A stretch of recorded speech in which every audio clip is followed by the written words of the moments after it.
Welcome to Diamond League highlights from Rome. We're back in Europe now, and with just 8 weeks to go until the start of the World Championships in London, many of the athletes in Italy's capital were looking to impress.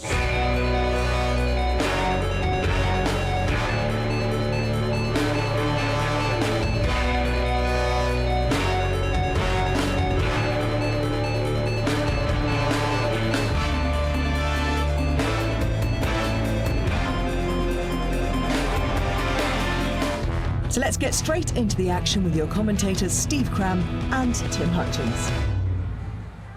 Good evening, everybody. There's the lineup. That's Genevieve Russell of Jamaica. 7th in Rio last year. Had a great 2016. Her 4 fastest times ever coming last season. That is Lady Pedroso, semi-finalist in Rio for Italy, former Cuban. Just won 400-meter hurdles so far this year. An easy win in 55 seconds in Orvieto a couple of weeks back. There's Wenda Teron-Nel, a semi-finalist in Rio, the South African. Good lane draw, lane 6. Performed badly in Rio.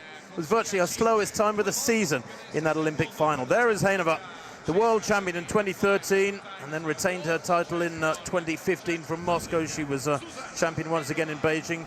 Fastest non-US athlete this year with the season's best of 54.5. That was in Eugene a couple of weeks back. Sarah Pettersson of Denmark, European champion, the Olympic silver medalist, has been a 400-meter hurdler since 2002, but only really world-class for these last 2 or 3 years, the 30-year-old.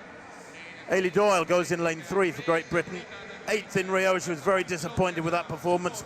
Just 1 400-meter hurdle so far this year. That was an easy 56.2 win in the Netherlands. So Caravelli in 1, Adekoya 2. Doyle goes in 3. Pettersson, the Olympic silver medalist, 4. Hejnova 5. Nel in 6. Pedroso 7. Russell 8. And Stepter on the outside in lane 9.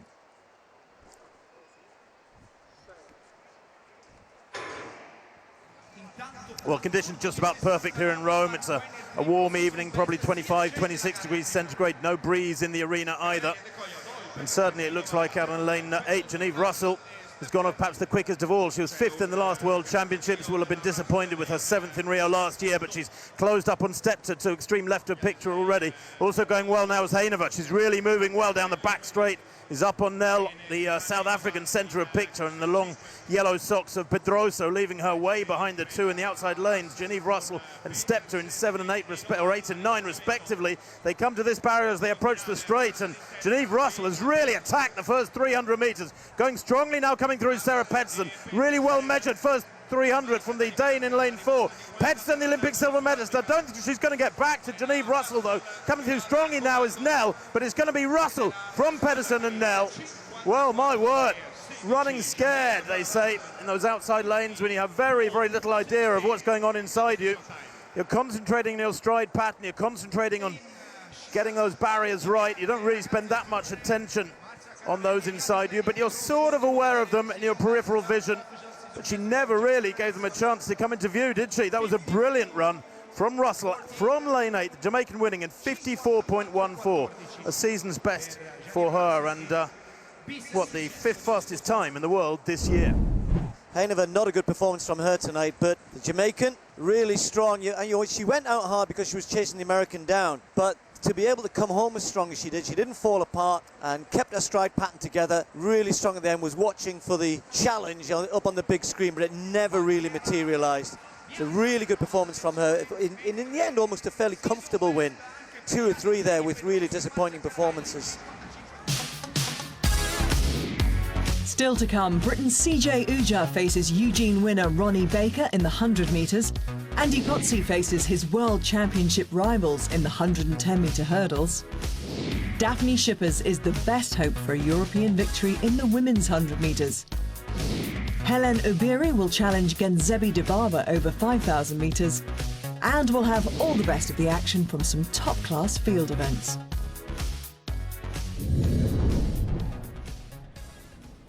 One non-starter in this steeplechase, John Koech from Bahrain, former Kenyan. He's not there, but we do have Kipruto, Ceslas Kipruto. First steeplechase of the year. We saw him in Doha Diamond League. Not running particularly well over 3,000 metres flat, it has to be said. And he's got some familiar figures up against him there. Bires just standing a little behind the first line of athletes. That's El Bakkali just being introduced. And then Ezekiel Kemboi, can't miss him, his first steeplechase of the year. So Conseslus Kipruto, definitely the favourite here, but you've got to watch out for Abraham Kabiwat, the 21-year-old. We've got Nicholas Bett in this as well, youngster. Biresh, though, could well be the favourite. He's already in reasonable form, Biresh, run 8:10 in Marseille not that long ago. And then, of course, we always have to factor Ezekiel Kemboi, who, it has to be said, ran pretty poorly here last year and then still managed to get in the Olympic team and go. Well, he got disqualified in the final, didn't he? He did finish third ahead of Makisi Benabad, but then ended up getting disqualified. Ezekiel Kemboi, he always seems to be surrounded by some drama or other. Well, the pace they've been asked to set, as I said, quick, and should give them a chance of going close to 8 minutes, but looking for a fast last 1,000 rather than going out too hard, although they've started pretty quick here. A cracking field in the women's triple jump, including the top 3 from the Olympic Games in Rio last year. The queen of the triple jump, she's still on top, Catherine Ibargüen, but she's got some real challenges, including Rojas of Venezuela. But Ibargüen still the one to beat. Now Rypakova, the veteran, early in the competition still, and setting an early mark. The world lead held by Rojas with 14.96, the young Venezuelan. Doing that in Spain just last week. Almost 15 meters already so early in the season. It could well be a big year for her, but Rypakova starting off well, the Kazakhstan athlete. So second round, 14.64, improving on a 14.24 from round 1. And a big season's best for Rypakova there. Here is Rojas. Massive figure that she is, as Steve said quite rightly, already tops the world rankings. And that doesn't look too bad either. That's coming down between the leading jump so far in the competition and the world lead, her own world lead of 14.96.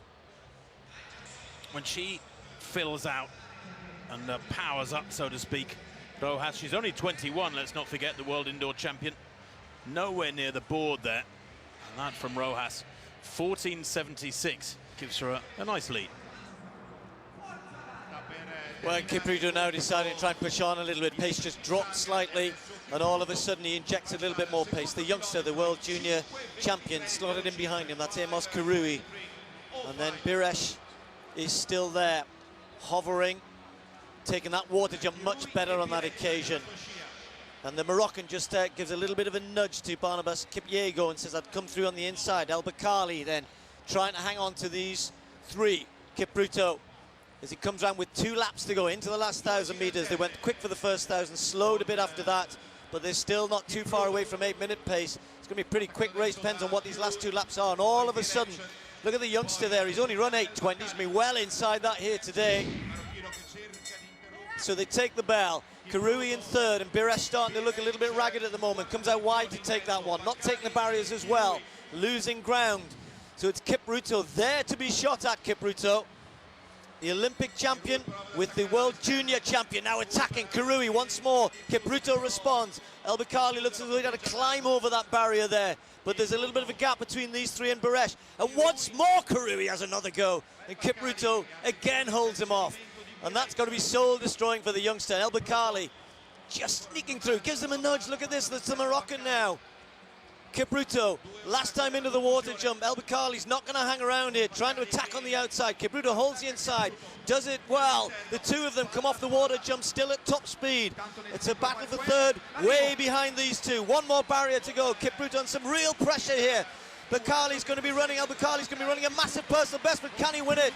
Kipruto comes away again. The Olympic champion just has enough. A little wag of the finger. 8 minutes 4. Fastest in the world this year. Biresh just pipped his young teammate for 3rd spot. Well, that's a massive jump forward for the Moroccan, though. Really did challenge Kipruto. Here you can see the Moroccan leaning into him. El Bakkali, they're almost cut him in, forced him onto the infield, but he gave him a bit of a shoulder butt shove and stayed alongside him here, clears that barrier well, and then look at the acceleration here, the leg speed here, when your legs are screaming with lactic. Very impressive indeed. And a cheeky glance back at his competitor there. And look how quickly they opened up that gap over Kirui and Birec over the last 200, 250, Steve. About a 15-metre gap, but 8:04, there's clearly so much more to come from Conseslus Kipruto. Yeah, well, he's delighted, isn't he, himself? He doesn't mind that he came second. He knows he's coming second to the Olympic champion, the best in the world at the moment, the man who's been dominant for the last few years. Just looking a little further down. Birec, as we said, did get the third spot. Can Ibarguen respond, the Olympic champion? She's been dominant for so long now in the women's triple jump, and now that's coming into some threat, trying to find a little bit, just looking a little bit anxiously back. Gets the white flag though. He's right on the board there, much better from the Colombian. Just have a look at it. Yeah, look at that, couldn't have been better really. Perfect, 1 centimetre from the plasticine. Ibarguen jumping the best she's done this season. Well, by her standards, I thought Ibarguen looked a little untidy there, a little ropey, despite the very solid effort that it was. But the Rojas now, round 4, just a little bit of breeze out there, slight stutter before that one. It almost looked like she'd aborted that. She's so tall, she's about 6'2". She looked quite untidy there. There's very little rhythm or fluidity to it, but it still comes down way out there, and I think it's a slight improvement on her 14.76 in round 2. I mean, she really, the middle phase really was just a step. There was no length to it, but she can get away with it with those dimensions, and 14 meters 82 extends her lead. Well, the pole vault continuing. We've seen Raisic go clear, and now that's another one going clear. Silva manages to scrape over there. Can tell you, however, that Ollie Bradshaw, who's in such good form in Manchester last week, cleared her opening height 440, had a couple of failures at 455, and then was retired from the competition, the Briton. That's slightly worrying news from a very good athlete. This is Stefanidi, though. Yes, the Olympic champion. Her opening height, 465. And a good decision it was too. Very, very businesslike, matter of fact, no fuss at all. European champion and then Olympic champion last year, the 27-year-old.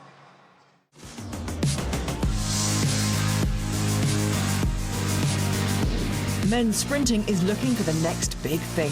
In Eugene, it was Ronnie Baker's turn to shine with Britain's CJ Uja in third. The race was wind-assisted, but both men finished in under 10 seconds and ahead of Gatlin and De Grasse. Baker and Uja go head-to-head again here in Rome.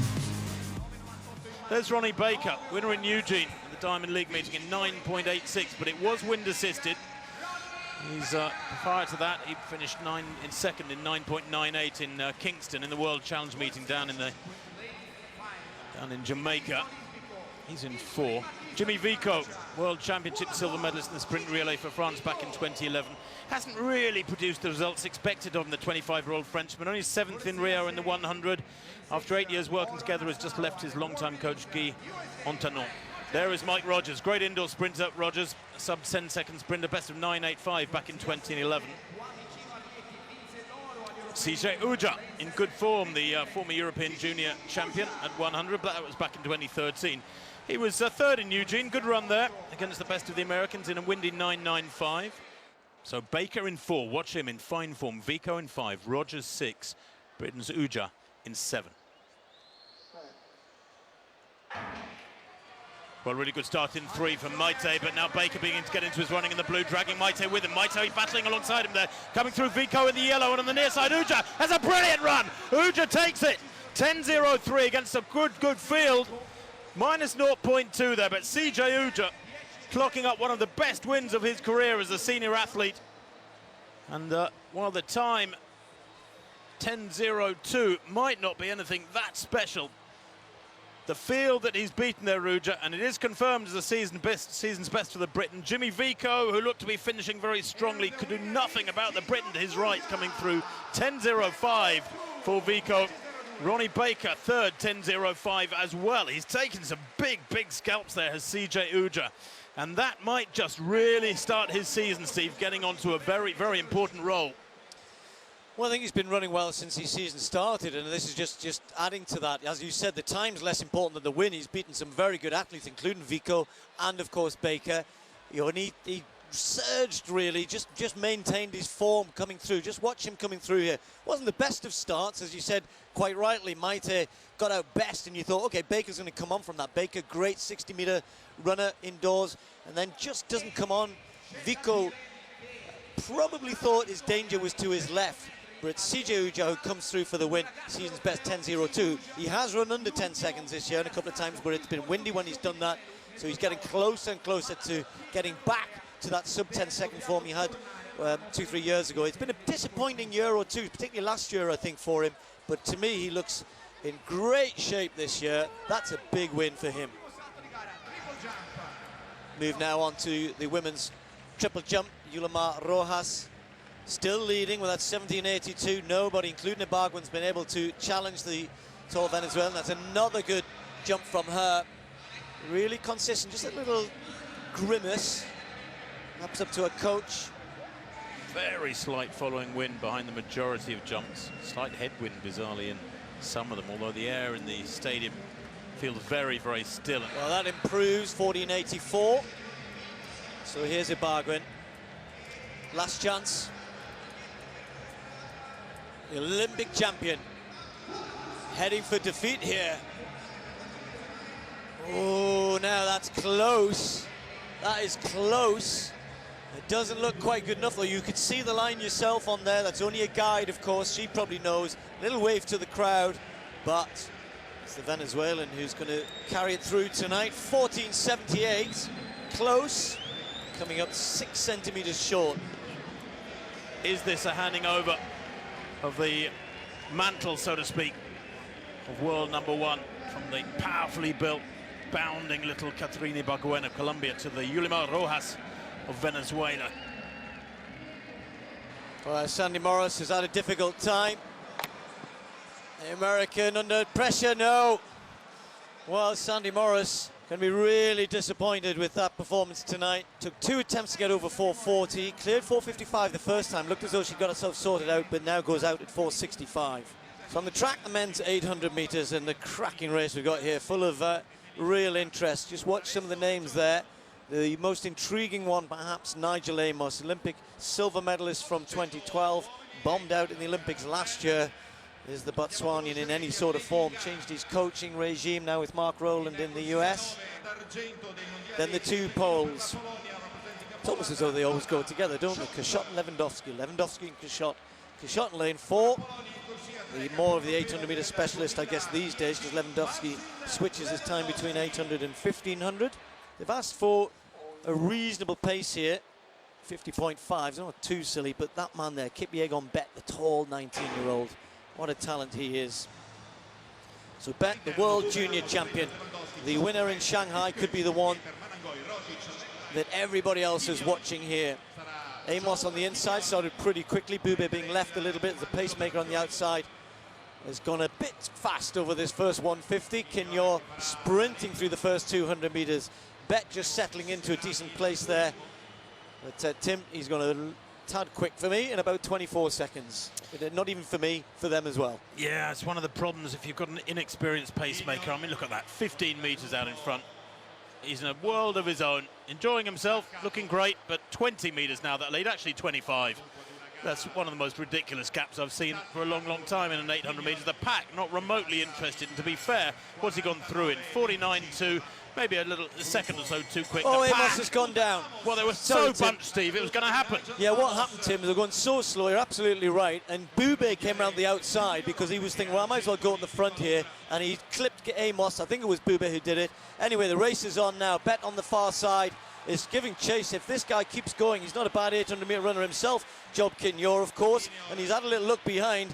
Well, if they catch him here, it'll be partly because he gets treacle legs over the last 200 metres, but just watch. He went through in 77. They're a good 2.5 seconds behind.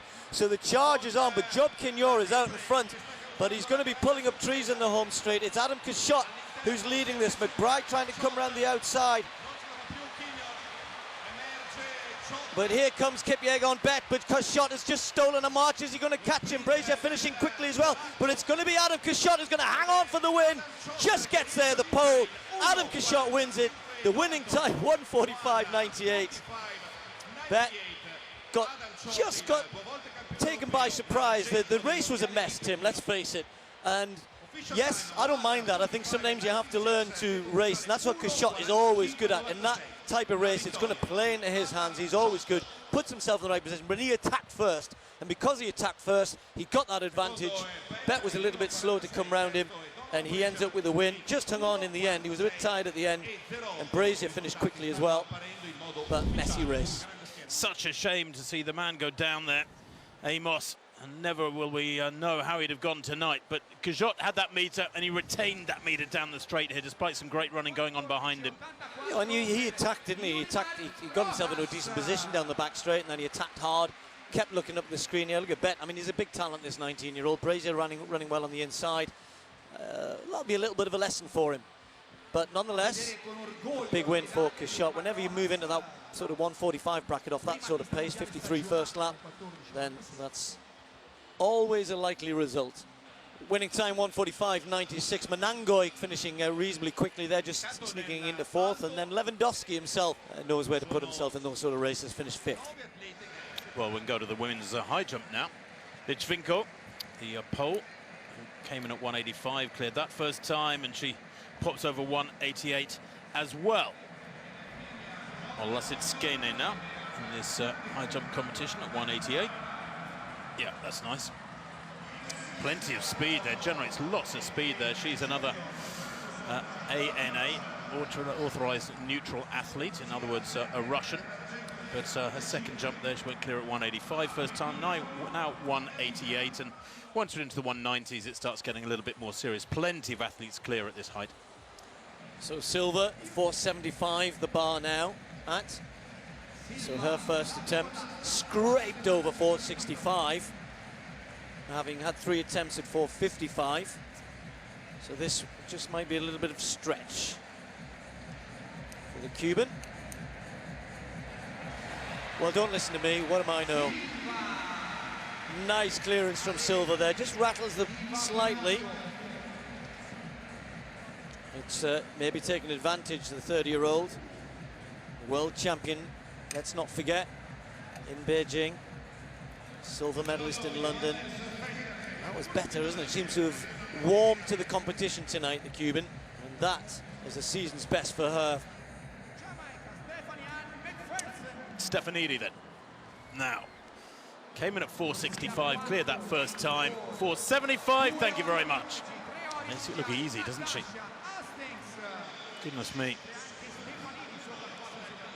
McCartney now, third and final attempt at 475 for the Kiwi, for the New Zealander. All smiles. You've got to be so positive. You've got to be absolutely on top of it in the vertical jumps. Now, she's still only 20, the Olympic bronze medalist. Oh. It stayed up, and she gave it such a clatter. Trying to think of a polite word for how lucky she is, but that is amazing. And she knows it too, look at that, hand on her heart. Huge sigh of relief. The third and final time of asking. Let's have a look at it from here. Well, she just scrapes it with that forearm and perhaps her chest. To be fair, she was mostly clear of it by the time she made contact with the bar. Next event on the track, by the way, the women's 400 meters. The athletes are stripped off and ready down on the 9-lane track here in the Olympic Stadium before us. And a solid lineup it is, indeed. Stephanie-Ann McPherson goes in lane 5. The Jamaican 28-year-old is a world champion in the long relay for Jamaica from 2015. And again, at her best is a sub-50-second sprinter, as indeed is Natasha Hastings going in lane 4. Fourth in Rio and fourth in the World Championships in 2013, Natasha Hastings. The class of this field, really, and a good lane draw. Inside her, Noveline Williams-Mills, 35 years old now. Took a bronze medal, wait for it, 10 years ago in Osaka at the World Championships. So Sprunger in 1, Jelly in 2, Williams-Mills in 3, Hastings goes in 4, McPherson 5, Gay in 6, Zelniak in 7, Chigbolu in 8, and Svieti in 9 on the outside. Well, she's gone off again with full commitment, has Natasha Hastings in 4 with that blonde hair. She's moved right away from Noveline William-Mills inside her in the blue, 3rd from right. Hastings down the back straight. She's so exciting to watch because she throws everything at it over the first 300 metres and generally plays the catch me if you can game. She's up on the shoulder of McPherson, though, who's holding her down the back straight there and has gone well herself through the first 200 metres. Also going well out in lane 7 is Zemliak of Ukraine to extreme left of picture.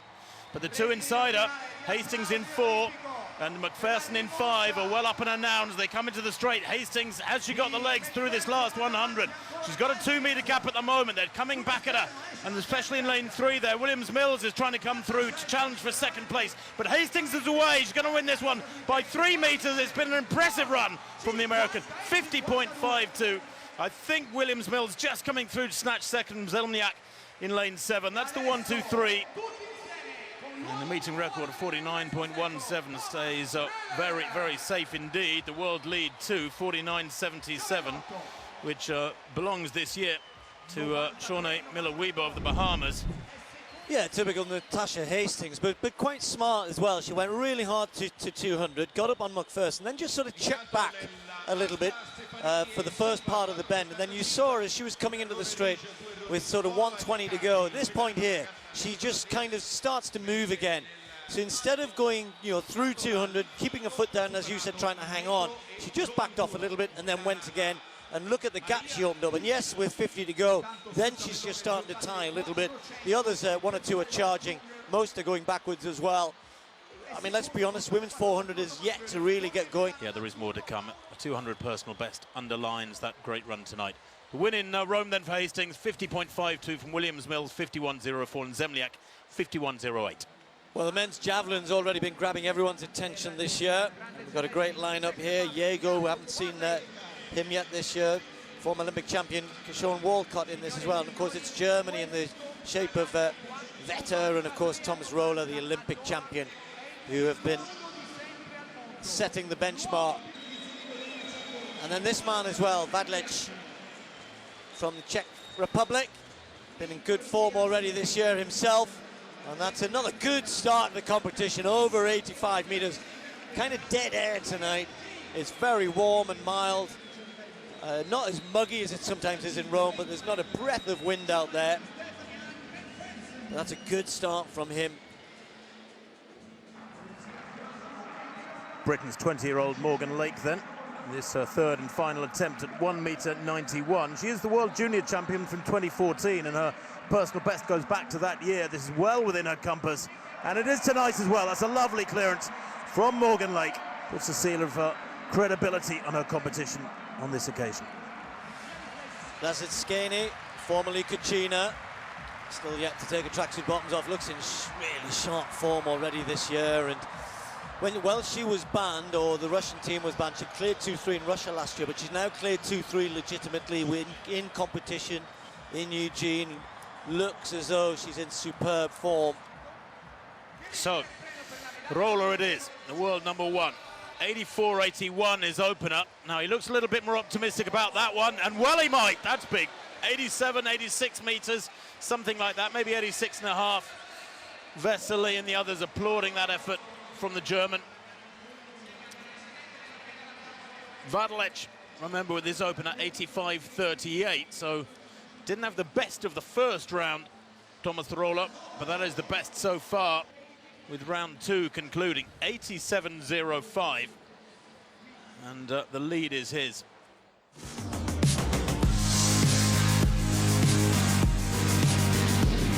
European indoor champion Andy Pozzi got his World Championship season off to a decent start in Eugene, equaling his personal best in a world-class field. Rome should prove just as tough a test as he lines up against the Olympic silver medalist, the world record holder, and the current and former world champions. All good preparation for an assault on the medals in London.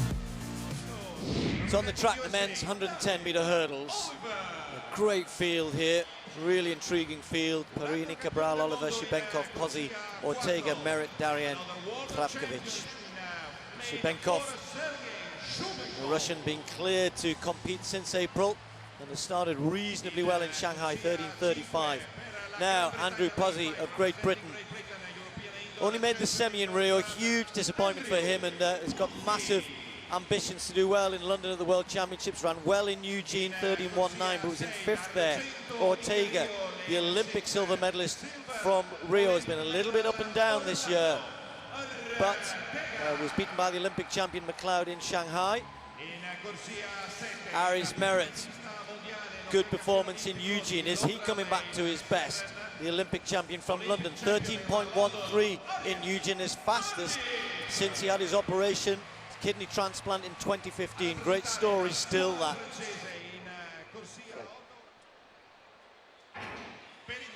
Pozzi gets an excellent start, so does David Oliver, but it's Pozzi and Aris Merritt who are leading this at the moment. But it's Aris Merritt, and over on this side, oh, and Darienne's gone, but it's Merritt and Pozzi, the two of them have got this between them, but it's going to be Aris Merritt, is it? Merritt hangs on!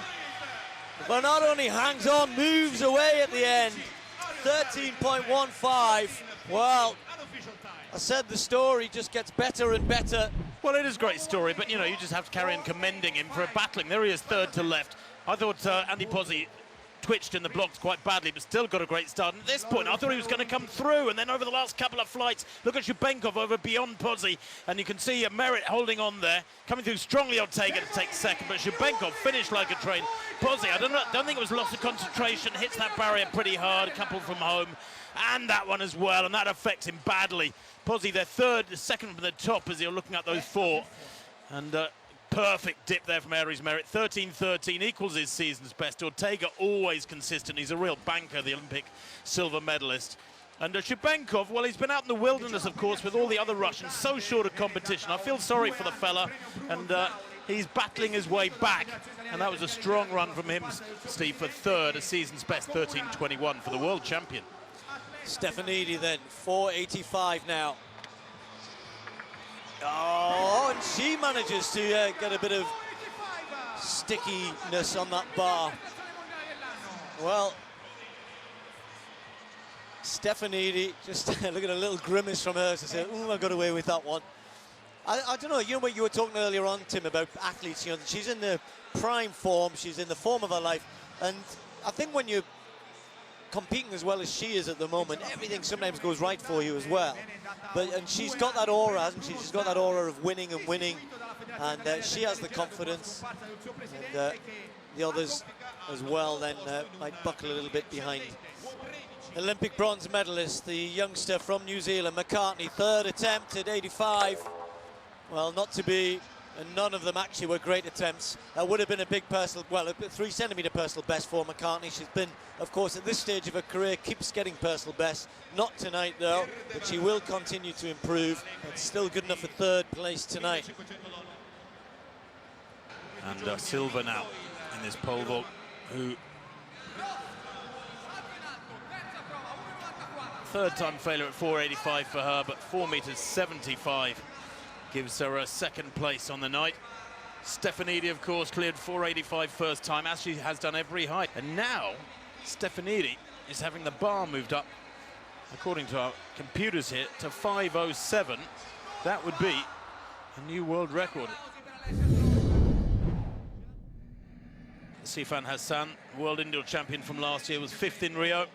Now coached by Alberto Salazar. She was third in the Eugene 5000, was Hassan, the Dutch athlete, former Ethiopian.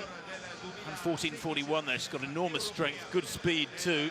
And European Championship 1500 meter silver medalist last year in a dawdling slow championship race. 4.33 she was behind Sichoka of Poland. There's Bata, missed all of 2015 with injury, this Swede, another former Ethiopian, European champion at 5,000 meters in 2014. She too is strong.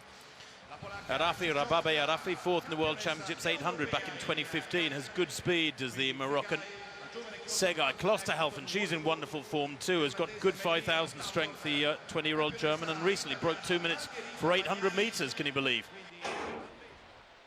Big field, 18 starters in this women's 1,500 meters. The meeting record 3.56 by Abeba Adagawi is probably safe, frankly, due to go out in 63 and then 2.07, which is just under 4-minute tempo. Fastest time in the world this year by the Olympic champion, Faith Kipyegon, 3.59. That was in Shanghai a month or so back. But are they going with the pacemaker here, Pierre Devara of Romania? Well, interestingly, Tim, Sifan Hassan, who often we'll find dawdling at the back on the first lap of these races, went straight round everybody, got herself slotted in behind the pacemaker, and I think she's the one who's asked for this pace. I'm really interested to see Klosterhalfen, the tall, leggy German who's just moved into third place, effectively third place. Massive talent, you said, Tim, sub 2 minutes. When you start adding that to her cross country and the strength she has, the longer distance, she hasn't run a fast 1500 yet. She will do tonight. Watch her, and Hassan is after it. Well, they come around towards 400 metres and the field seem to be going with this one. And the pace pretty good, 63.8. Now, that's pretty much perfect. The majority of that field have gone through in around 64.5, 65 seconds. So they're up for this one. Perfect conditions, as we've said already. Hassan in second place. I don't know if she's urged the Romanian out in front to accelerate, but it seems like there's been an acceleration there. And Klosterhalfen, the little German, is slotted into third there. Again, Hassan gets clipped from behind. I think she's having a bit of a word with Segai behind her in the blue on the inside, who just seems to be giving her one clip after another.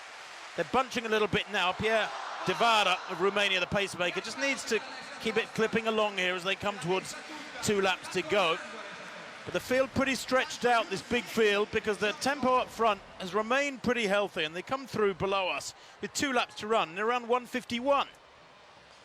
Look at Klosterhalfen, look how aggressive she's running. She's thinking, all right, it might be Sifan Hassan, you might be one of the best 1500 metre runners in the world. I don't mind, I'm going past you here. I don't think Hassan will mind that. She's got Segai lining up behind her. Nelly Jepkoskai almost fell on that previous lap. And look at this, the German knows what she doesn't have is natural pace, Tim, but she's got such good strength. And look at this, she's attacking Sifan Hassan with 600 metres to go. You wonder where she gets it from, but she's just got great endurance, and she's going to try and make this tell.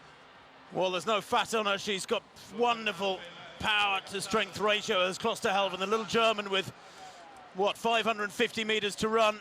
Really testing this field now with his surge. He went past the pacemaker at 800 metres. That was just a click inside 2:08. Hassan on her shoulder has got real strength too. Challenges the German now, but this surge is taking them clear. Sado, who's been in very good form, in third place. Then Segai in fourth, and these four are getting right away as they come towards the bell now. It's Hassan leading, 2:55 at the bell. This is going to be quick. Klosterhalfen in second place, following us stride for stride. Sado in third, Segai in fourth. There's a gap back to fifth place, but Hassan here running the perfect race to drag Klosterhalfen, the German, to a quick time. She's hanging on to her. She'll struggle to do that in terms of Hassan's speed, but Klosterhalfen running a massive race here. She could well run under 4 minutes. That would be a brilliant performance from the German. But look at Hassan, strong, confident, and kicks away now. She's got this one in the bag. It's just a question of how fast. Klosterhalfen in second place has lost a lot of ground over that last 200 metres, and she needs to concentrate here, really focus, keep those knees coming through, pump hard with the arms. Hassan does it anyway. She's got that rather awkward, round-shouldered style as Sifan Hassan. But what a run from her. The gap is 15 metres now. Watch the clock. This is going to be quick. Back in second place, Klosterhalfen is hanging on. They're all struggling in her wake. But Sifan Hassan is in a class of her own. Watch the time. This is quick. 3:56.24. My word. And in second place coming through was Winnie Chebet. I said she was one to watch. Goodness me. Second in the world junior 800 a few years back, Winnie Chebet. But she was a distant second despite the quality of her run, because the real quality came from the Dutch woman, Sifan Hassan. Brilliant from her tonight. But what about Klosterhalfen? She gets run down by Winnie Chebet just at the end there. Chebet sat off it, but it was the way in which Klosterhalfen is not frightened of anyone and goes after it. Germany have got a massive talent there. Her best distance, Tim, might eventually be the 5,000, maybe even longer than that, because she's got such good pedigree. But under 4 minutes for the German and for Chebet, but they still were quite a long way behind Sifan Hassan. And that, for me, it shows that there's a bit more in the tank for Hassan. She sometimes struggles against the big kick of the likes of Dibaba and, of course, Kipyegon, but she was more than good enough tonight. And she's all smiles, and she might be rightly so. That, I think, is a Dutch record, a meeting record, a world lead. 3:56.22, improving substantially on the mark of Faith Kipyegon. Been difficult for the javelin because the women's pole vault's still going on, and they're crossing the javelin runway, so they have to wait for their attempt. So taking a little longer to get through this. This is the Olympic champion, Thomas Rohler, leading the competition. 87.05 last we saw. Oh, that's another good throw. Well, there's the lead you could see, and it's beyond that, maybe a metre or so beyond that. So the Olympic champion, after a first round 84-81, which he wasn't too happy with, getting to grips with conditions here, and that will extend his lead in the third round. 87-89, he's getting better. This is Stefanidi. We've seen 2 attempts at 5'7" would be a world record. No. But she had a go. And remains world number 1, remains on top in terms of world rankings and indeed winning competitions. So Stefanidi winning again tonight with a world leading 4.85 in the women's pole vault, attempting the world record. She's got a bit of a stretch to get there yet for me. Well, she knows what she's up against now, doesn't she? I suppose it gives her a perspective on what a world record really means. 4.85, the world lead there for Stefanidi, ahead of Silva of Cuba. Lasitskene. This is her beautiful clearance, 196. First time of asking, and boy, oh boy, was she well clear there. There's clearly a great deal more to come. She's making it look easy and making herself look very much like an athlete who should be on top of the world rankings with 2:03 from Eugene a couple of weeks back. Lichvinko then, third attempt. Oh, and she makes it. Well, we're going to have a little bit more high jump tonight. I think Lasitskene maybe thought, I could go home now, get an early meal. But no, Lichvinko, the only one to go clear. The pole then clearing 196. Third attempt for her. Clutch jump. Pretty good clearance as well in the end. Look at it. Yeah, very nice indeed. Kishon Walcott then in this javelin. Now, what can the Trinidad and Tobago man do here? The London 2012 champion. That's big. Oh, ho, ho. That's put the cat amongst the pigeons. I don't think it's the lead, but from Walcott, that's a fabulous throw.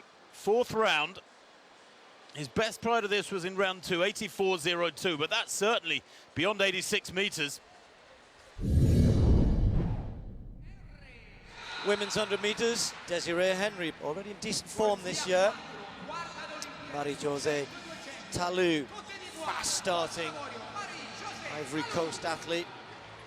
And brilliant performance in Rio last year, 10.86, just missed out on both the 100 and the 200. And of course, for Daphne Skippers, wasn't the Olympics she wanted. Still performing superbly well, of course. You forget Skippers is still only 24. And this year, 10.95 back in April in the States, where she prepared for the start of this season. Didn't look so good of 200 in Doha. Michelle Aye, Bartoletta still managing to juggle long jump and 100 metres. Getting a good start was Talu as expected, and Williams right over in lane 2, and it's Williams who stole a march, but here comes Daphne Skippers right through the middle, but is going to have to fight for this one, and it's going to be Daphne Skippers, Daphne Skippers gets it from Talu, and then Aye. They're the big 3 in the middle lanes, and just outside. We'll just wait to see if that gets taken down under 11 seconds. At the moment, the clock stops. In fact, it has, Tim. It's been taken to 10.99. That's a legal sub-11 second run for Skippers. Was an okay start. I wouldn't say it was a great start. She had 2 good starters next to her, Talu, Aye, but it was Williams who got out so quick over in lane 2. But then the real race got going in the middle lanes. Good scrap, wasn't it, between Skippers and Talu? Just for a second, Tim, I thought she might not move away, but she did. Well, she's a big, powerful athlete, Skippers, and the 200's her best event, and that's probably because her starting's not the best, but my word, when she gets moving at around 40 or 50 metres, and all credit to Talu here on the far side, who you can hardly see there, dwarfed by the big, powerful Skippers, because she hung on to her, stayed with her, almost stride for stride the whole way down the straight, just lost out on that final run in the strength of Skippers taking her clear there. Good run from Aye too, who's a lovely-looking fluid runner. 10.99, Skippers was already just one of 3 athletes under 11 seconds this year, and she confirms that form with another very, very solid run. Yeah, good race, that really close race. Williams just went from one speed at 30 metres to another at sort of 80-90, but she did hang on for 5th place with the season's best. But as Tim was saying, Skippers once more under 11 seconds. Talu just outside 11.03. Lasitskene then, second attempt at 2 meters for her here, and she goes well clear, and that was far more like it, despite the very, very flat features in terms of emotion, not giving a thing away emotionally. She's staying very, very detached and focused, isn't she? And there, a smile, and that's, I think, about the first one who's seen through the evening, frankly. Now in the men's javelin, this is Vetter. He's had a real poor night so far, the man who in Doha really pushed roller, and it's been way down so far. But oh, that is huge! Well, he's done it again.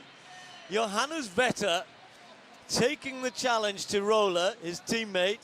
He's been throwing around 80 meters all night, had a no throw in the 4th round, and in the 5th round produces a huge throw. That will take the lead. Goodness me, where did that come from? 88-15 takes the lead.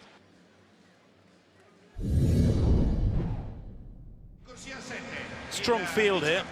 Filippo Tortu of Italy. Nice lane draw for the 18-year-old. He's a World Junior silver medalist over 100 last year. Big talent. Watch him. He's on 10.15 for 100. Best of 20.9, though, I'm afraid, at 200, which means he'll struggle against this sort of company, particularly against this man, Andre De Grasse, the Olympic silver medalist, just 22 years old, the Canadian. Only 5th in Doha over 100, though, a few weeks back, and then 4th in Eugene over 100 a fortnight ago. So struggling a little bit for form, perhaps, De Grasse. I wonder if he can find it tonight. There is Christophe Lemaitre, 26 years old now, the Frenchman. And remember, taking that bronze in Rio.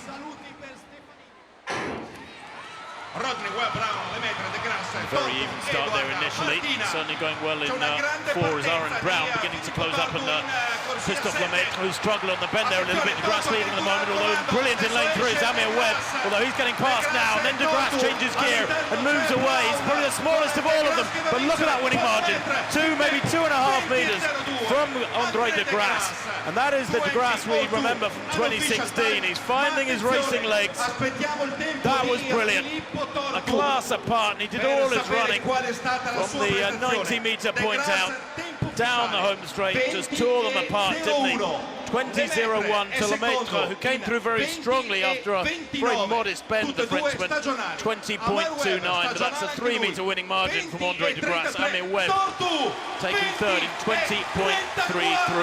And Tortu, the youngster, getting a big roar here in the stadium, finishing in 4th place with 20.34, a season's best for him, and a personal best by about 0.6 of a second. Yeah, great performance. Look at him out there in 7, and he was with them, wasn't he, coming off the bend? And then you see De Grasse change. It's not changing gear, he's just maintaining really good form away from the others. Lemaitre coming through after a poor bend from the tall Frenchman, just sneaks 2nd place. De Grasse is he's a lovely runner, very relaxed. And let's not forget, as far as we understand, Usain Bolt will not run the 200 meters in London, only going to do the 100 meters. And that leaves this event wide open, really exciting event. This man should, for me, he's got the talent to win it, but does he really have the mental fortitude and strength to believe he can go on and become world champion?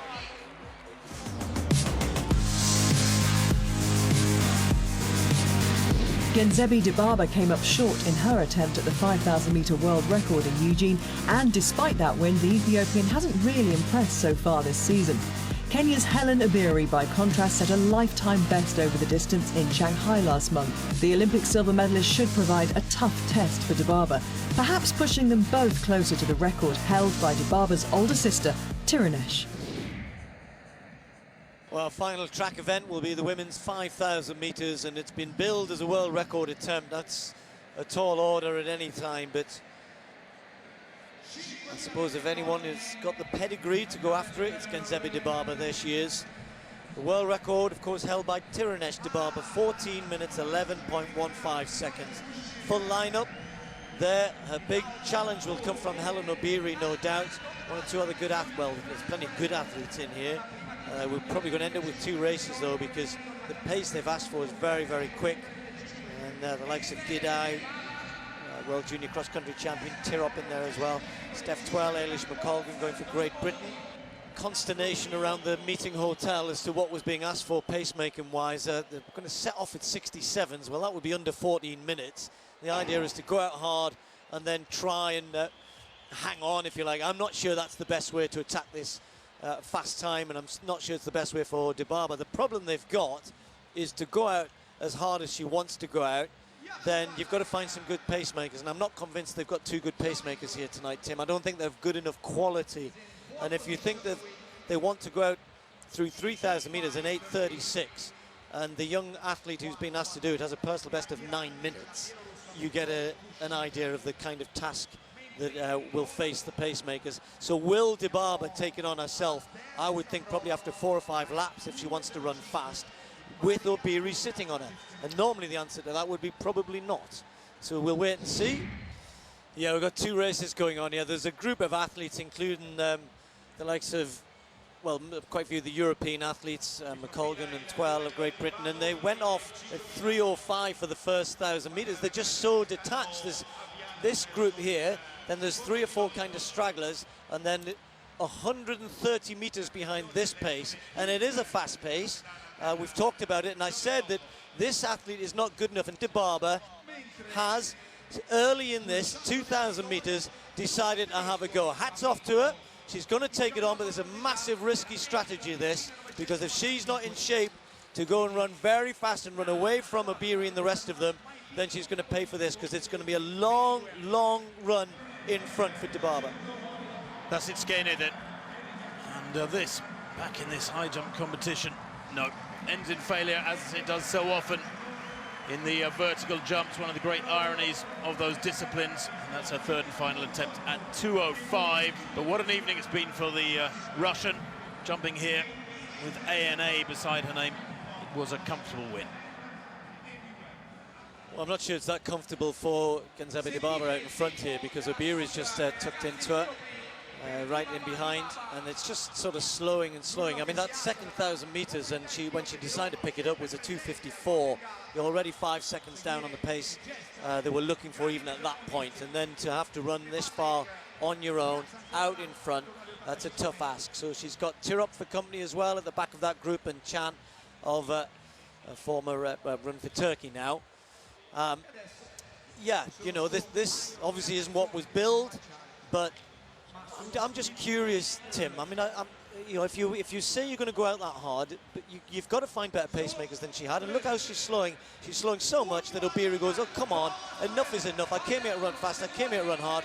If you're going to keep slowing down like this, I'm off." And away she goes, and all of a sudden, Dibaba's in 4th place. Well, they're approaching the halfway point. I mean, they come through now with, what, 5 laps to run, in fact. So 8:38 there at 3,000. Now, funnily enough, the world record, the time at 3K during the world record, Steve, was 8:38. It's almost identical. The difference is that Tirunesh Dibaba, her elder sister, finished like an absolute train. And going like a train, Obiri is taken off down the back straight as we just break off for the javelin. Roller then, looking to catch Vetter in this javelin competition. His final opportunity, needs 88.15. Oh, and he's hit it! That is fabulous competitive instincts. Boy, oh boy, he knew he needed a bigger effort. So often in the throws, you get the big effort in the first round or the last round. You know it's the last chance saloon. And Thomas Roller has denied his compatriot with 90 metres and 6. It's a monstrous effort here in Rome. In neutral air, he's not getting any help on this rather warm, muggy evening. It's longer than anybody else in the world has thrown this year, including Vetter, who's 2nd on the world rankings. Well, Helen Obiri, great athlete that she is really stepping up here tonight. The Olympic silver medalist over this distance of 5,000 metres has been in great form over the last 2 years in particular. Her personal best is 14:22.47. She's got a chance. She's coming down with a good, almost 100-metre lead, certainly a good 85-metre lead, as Tim was saying. She's going to take the bell in around 13:13, so she needs about a 69 last lap. 68 would get her a personal best. She's going to be close to that. She's now lapping athletes. 1 or 2 have dropped out, I think, in that group with the bad pace that they'd set out at. And the youngster Gidai is now getting onto the group behind these, but this is Obiri, and the crowd rising to her. Well, Obiri here has looked quite supreme. She's destroyed Dibaba. Her veil of invincibility is long gone. She's lapping good athletes here as Hellen Obiri, Steve. And this is going to be a mighty quick time. It's the manner of the performance that has been special. When you have to inject laps as quick as 65, that's just not the optimum way of holding a pace. She's lapping athletes, which is giving her something to run at, and is lifting this again. There's only 4 athletes have ever run under 14:20. She's going to be close to it. Hellen Obiri heading for a personal best, heading for one of the quickest ever 5,000 metres, and sprinting away. Hellen Obiri is watching the clock. She's going to win the race, and look at the time, 14:18.38. A huge performance from Hellen Obiri. Great running from her, and I can tell you that Genzebe Dibaba is pretty much jogging in, being passed by athletes in the home straight. A Kenyan record. Only Ethiopians, the 3, Tirunesh Dibaba, Ayana and Meseret Dafar, have run quicker. Ayana ran 14:12 here last year, and Hellen Obiri with a superb 14:18. Tirop took the second place. Gidai the youngster did get up for third. What a big 5,000 from her as well in third place. But whatever the hype about Genzebe Dibaba, it is hype at the moment.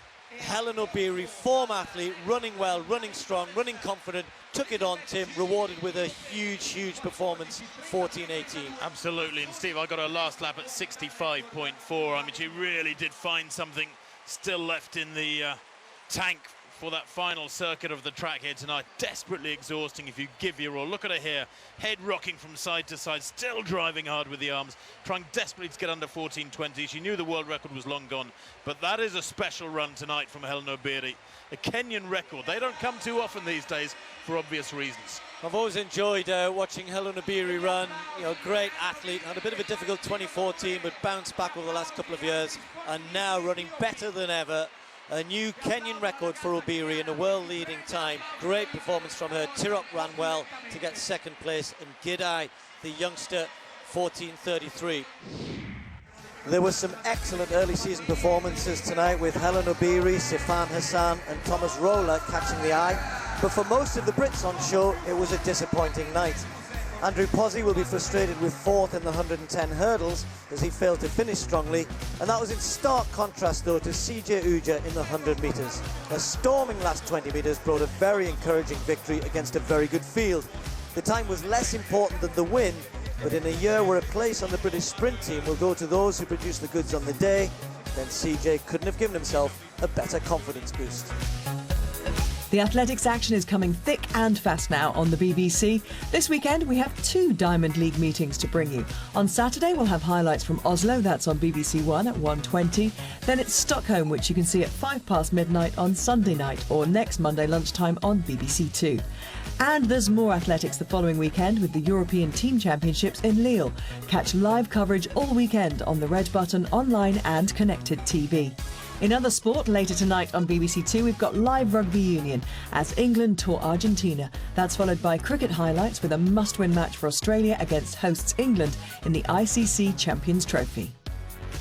That's all the action from the Diamond League in Rome. We'll be back with plenty more athletics next week. Until then, bye-bye.